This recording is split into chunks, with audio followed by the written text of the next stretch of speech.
जय हिंद। मैं यमीन न्यूज अंडमान 24/7 में आप सभी का स्वागत करता हूं। आज हम एक और रिपोर्टिंग आप लोगों के समक्ष रखना चाहते हैं और ये हमारा शहर श्री विजयपुरम का जो गैराचरमा क्षेत्र है वहां से जुड़ी हुई है। अगर हम उस तरफ देखें तो वहां पे ऋतिकाज डायग्नोस्टिक ऋतिका क्लिनिक है और उसके बगल में ही होटल विवेक का बोर्ड है। उसके अंदर अगर हम आते हैं तो आप इस क्षेत्र के अंदर आते हो और उस पूरे रास्ते में हम आप लोगों को दिखाते हैं कि ये कितनी बुरी तरीके से दूषित है। बिल्कुल भी कोई प्लानिंग नहीं है, कुछ नहीं है। एंड एक बहुत पुराना नाला यहाँ पे हुआ करता था। अभी अभी गैराचरमा जो है म्युनिसिपल अंडर में आया है। इससे पहले ये पंचायत हुआ करता था एंड बहुत पहले से ये जो नाला है ये काफी बड़ा नाला हुआ करता था पहले। इसका कोई वॉल नहीं है, फेंसिंग नहीं है, इसे बनाया नहीं गया। ये नेचुरली ये नाला जो है बहुत समय से यहाँ पर है एंड इसकी हालत देखिए आप। इतनी बुरी हालत है इस नाले की कि पूरा लगभग अगर जो ऊपरी क्षेत्र है गैराचरमा का वहां से लगभग सारा कूड़ा कचरा इस नाले में आता है और यहीं से होकर ये जो है सुल्तान बेकरी के पीछे जो समुद्री इलाका पड़ता है उस पानी में जाके वहां पे मिल जाता है। अभी आप यकीन मानिए बरसात के मौसम में ये पूरा इलाका पानी से भर जाता है। इस नाले के ऊपर से पानी बहने लगता है। इस वक्त जहां मैं खड़ा हूं ये पूरा जगह पानी पानी कीचड़ कीचड़ सा हो जाता है। अब तक जो है इस रोड को कभी बनाया नहीं गया है। हो सकता है कि यहाँ के जो वार्ड काउंसलर है उन्होंने प्रपोजल डाला होगा कि यहाँ कभी रोड को बनाए, क्योंकि अंदर अंदर बहुत सारे घर हैं। यहाँ पे हम देख सकते हैं अब ये जगह भी पहले की तरह जंगल नहीं रहा है, ये काफी रिहायशी होता जा रहा है। बड़े बड़े घर आ रहे हैं, यहाँ पे कॉलोनीज बन रहे हैं, मगर रोड की क्या हालत है वो आप देख लीजिए। अब रोड को छोड़िए, रोड तो आज नहीं कल हो सकता है बन ही जाए, मगर उसी से सटा हुआ जो ड्रेनेज है, जो नाला है, इसकी हालत आप देखिए। ये नाला आज इस स्थिति में है कि अब यहाँ से पानी पार ही नहीं हो रहा है और पहले से ही यहाँ पे इतना कूड़ा कचरा जमा होता है। अब ऊपर से और भी लोग अब ये समझने लग गए कि ये कूड़ा कचरा फेंकने की जगह है और एक के बाद एक जो है यहाँ पे आके जिसका मन करता है यहाँ पे कूड़ा कचरा डालने लग जाते हैं।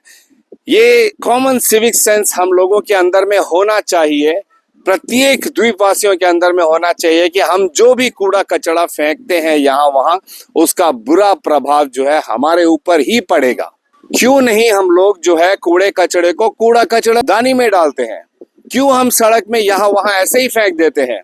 ये नाली है, ये ड्रेनेज है, हमारी ही गलियां गंदी होगी, दूषित होगी, हमारा ही हवा खराब होगा। इसका फिर बैड इफेक्ट, यहाँ पे जो जर्म्स पैदा होंगे और उनसे फिर इतनी गंदी बू आती है, इसमें से जो गंदा गैस प्रोड्यूस होता है ये हमारे ही सेहत को नुकसान करेगा, हमारे ही बच्चों पर, बुजुर्गों पर, हम सब पर इसका बुरा प्रभाव पड़ेगा। ये आप ये ना सोचे कि आप यहाँ से 1 किलोमीटर दूर रहते तो ये असर वहां नहीं होगा, वहां तक भी होगा, क्योंकि जब ये भर जाएगा तो फिर लोग यहाँ वहां फेंकना शुरू करेंगे। ये हमारा कॉमन बिहेवियर हो चुका है कि हम लोग जहां मन करता है हम लोग कूड़ा कचरा फेंक देते हैं और उसका असर ये होता है। अगर इस तरह से नाली ब्लॉकेज नहीं होता तो आराम से जो पानी बरसात के समय जो पानी जमता है हमारे घरों के अगल बगल वो पूरा यहाँ से आराम से पार हो सकता। अभी 2-3 दिन से यहाँ पे जब वर्षा हो रही है लोगों का कहना है कि ये पूरा जगह ऐसे ही ब्लॉकेजेस की वजह से पूरा पानी जो है ऊपर आ जाता है और यहाँ पे चलना दुश्वार हो जाता है लोगों के लिए। इसका जिम्मेदार कौन है? हम हमेशा प्रशासन के ऊपर में उंगली नहीं उठा सकते हैं। कुछ चीजें हैं जो हम लोगों को भी अपनी नैतिक जिम्मेदारी समझकर हमें भी करनी पड़ेगी, हमें भी जिम्मेदारी उठानी पड़ेगी। हम ऐसे कूड़ा कचरा यहाँ वहां नहीं फेंके। आप देखिए ना यहाँ पे क्या नहीं है। चलिए आज हमने रिपोर्टिंग कर ली, यहाँ पर कुछ लोगों ने यहाँ से शिकायत भेज दी नगर पालिका परिषद को, वे लोग आएंगे उठा के लेके चले जाएंगे, लेकिन कल इस बात की क्या गारंटी कि कल से जब ये जगह साफ हो जाएगा तो कल से यहाँ पे कोई कूड़ा कचरा नहीं फेंकेगा? इसकी कोई गारंटी नहीं है। कई जगह पे हमने रिपोर्टिंग की, कई जगह पर लोगों ने हमसे शिकायत की, कई जगह पर लोगों ने जो है लेटर्स लिखे हैं नगर पालिका परिषद को, डीसी ऑफिस तक में भी लेटर जाते हैं ऐसे गार्बेजेस को लेके, और वे लोग काम करते हैं, ये नहीं कि काम नहीं करते हैं। हमने कई रिपोर्टिंग की है जहां पे हमने देखा हमारे नगर पालिका परिषद से हमारे सफाई मित्र आते हैं, वे लोग साफ करके लेके जाते हैं। अभी हाल ही में हमने आप लोगों का आप लोगों को दिलानीपुर ग्राउंड का हालत दिखाया था कि कितनी बुरी हालत में पूरा कूड़ा कचरा जमा हुआ है। आज हम आप लोगों को कुछ तस्वीरें दिखाते हैं। नगर पालिका परिषद से लोग आए, उन्होंने पूरे ग्राउंड को साफ कर दिया, कूड़ा कचरा उठा लिया, लेकिन यकीन मानिए अगर हम लोगों ने अपनी आदत नहीं बदली कूड़ा कचरा यहाँ वहां फेंकने का, अपने शहर को खुद गंदा करने का, तो 1 महीने के अंदर में उस जगह पर वैसी ही वही दृश्य दोबारा से आ जाएगा। दोबारा दिलानीपुर ग्राउंड के अंदर में हर जगह पे जो है कूड़ा कचरा जम जाएगा। तो ये हमारी प्रशासन तो नहीं करती है ना, हमारे सफाई मित्र तो आके नहीं दोबारा वहां पे डालते नहीं, ये हम ही लोग डालते हैं। ऐसे नाली ब्लॉकेजेस के होने का जिम्मेदार हमारा है। सबसे पहले तो हम हमारे कंसर्न डिपार्टमेंट से ये रिक्वेस्ट करते हैं कि अच्छा खासा नाला है, ये बहुत अच्छा वाटर पैसेज है, जो भी यहाँ पे चाई इलाका है वहां पे जितना पानी है वो यहाँ से होके निकल जाता है इस क्षेत्र के लिए।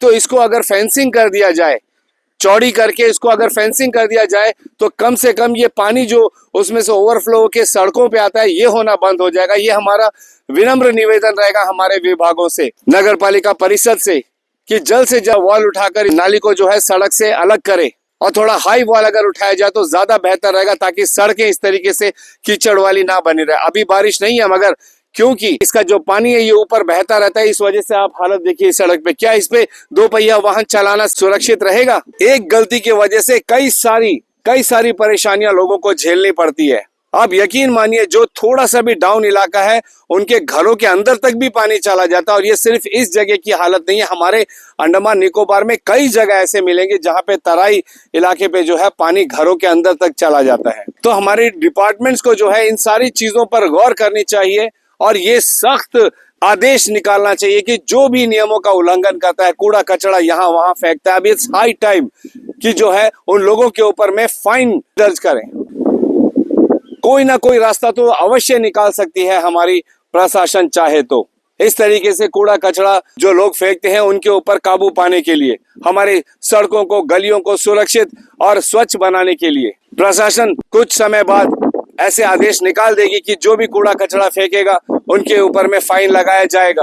लेकिन क्या उससे काम हो जाएगा? अगर ये सिविक सेंस हम लोगों के अंदर में नहीं आएगा, ये काम कभी भी कामयाब नहीं हो पाएगा, सफल नहीं हो पाएगा। सबसे पहले ये हमारी खुद की नैतिक जिम्मेदारी होनी चाहिए कि हम कूड़ा कचरा को यहाँ वहां ना फेंके, और कोई भी अगर कहीं पर भी कुछ गलती दिख रही है तो उसकी शिकायत जो है हमारे विभागों को करें, और ये सुनिश्चित करें कि विभाग से जो है लोग आए और उस कार्य को पूरा करें। लेकिन बेपरवाह होकर अगर हम घूमते रहेंगे तो यकीन मानिए हमारा शहर इसी तरीके से गंदा होता रहेगा, और उसका एक न एक दिन उसका बुरा प्रभाव हमारे शरीर पर, हमारे स्वास्थ्य पर जरूर पड़ेगा। आप आइए, आके इस जगह पर खड़े होके दिखाइए। नहीं, उस वक्त हम अपनी नाक बंद कर लेंगे कि गंदी बू आ रही है, लेकिन कभी हमने ये सोचा है कि ये बू आने का कारण क्या है? ये बू आने का कारण हम ही लोग हैं जो कूड़ा कचरा यहाँ वहां फेंक देते हैं। इस पर हमें रोक लगानी पड़ेगी, और उसके बाद अगर इस नाले में वाटर पैसेज में कोई दिक्कत आती है तब हम उसकी शिकायत जो है हमारे कंसर्न डिपार्टमेंट से कर सकते हैं, उनसे निवेदन कर सकते हैं